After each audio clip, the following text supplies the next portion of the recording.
सबसे ऊंची प्रार्थना। एक व्यक्ति जो मृत्यु के करीब था, मृत्यु के पहले अपने बेटे को चांदी के सिक्कों से भरा थैला देता है और बताता है कि जब भी इस थैले से चांदी के सिक्के खत्म हो जाए तो मैं तुम्हें एक प्रार्थना बताता हूँ। उसे दोहराने से चांदी के सिक्के फिर से भरने लग जाएंगे। उसने बेटे के कान में 4 शब्द की प्रार्थना कही और वह मर गया। अब बेटा चांदी के सिक्कों से भरा थैला पाकर आनंदित हो उठा और उसे खर्च करने में लग गया।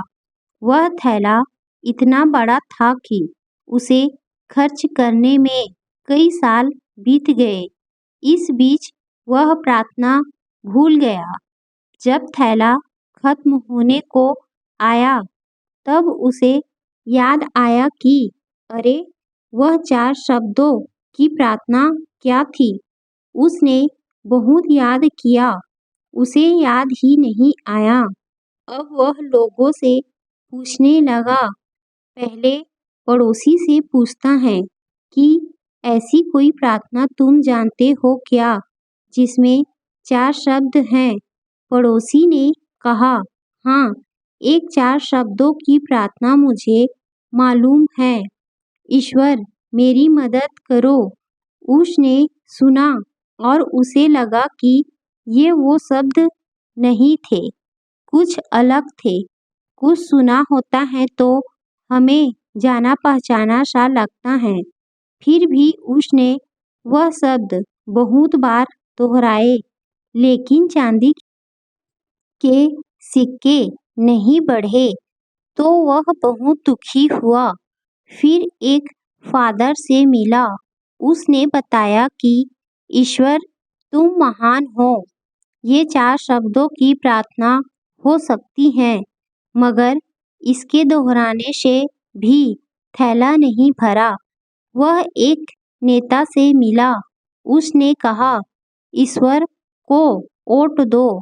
यह प्रार्थना भी कारगर साबित नहीं हुई। वह बहुत उदास हुआ। उसने सभी से मिलकर देखा, मगर उसे वह प्रार्थना नहीं मिली जो पिताजी ने बताई थी। वह उदास होकर घर में बैठा हुआ था। तब एक भिखारी उसके दरवाजे पर आया। उसने कहा, सुबह से कुछ नहीं खाया, खाने के लिए कुछ हो तो दो। उस लड़के ने बचा हुआ खाना उस भिखारी को दे दिया। उस भिखारी ने खाना खाकर बर्तन वापस लौटाया और ईश्वर से प्रार्थना की, हे ईश्वर, तुम्हारा धन्यवाद।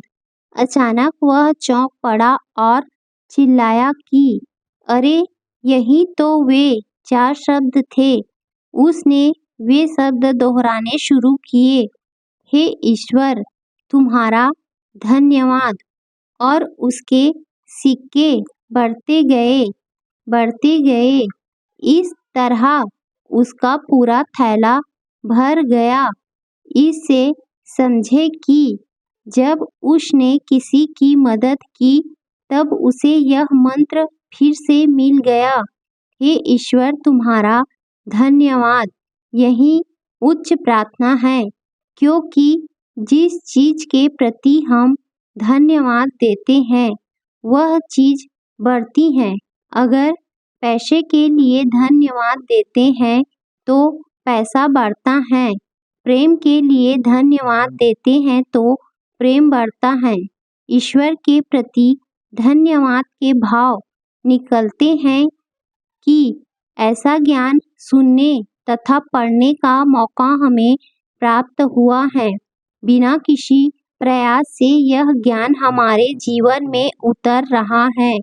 वरना ऐसे अनेक लोग हैं जो झूठी मान्यताओं में जीते हैं और उन्हीं मान्यताओं में मरते हैं। मरते वक्त भी उन्हें सत्य का पता नहीं चलता। उसी अंधेरे में जीते हैं, मरते हैं।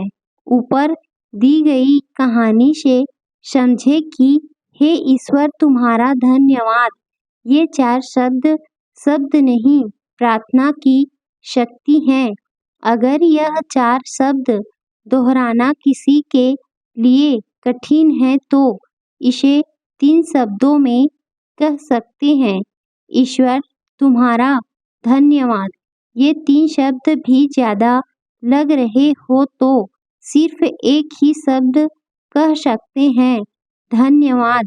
आइए हम सब मिलकर एक साथ धन्यवाद दें उस ईश्वर को जिसने हमें मनुष्य जन्म दिया और उसमें दी 2 बातें, पहली सांस का चलना, दूसरी सत्य की प्यास।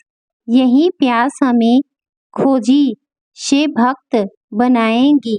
भक्ति और प्रार्थना से होगा आनंद, परम आनंद, तेज आनंद।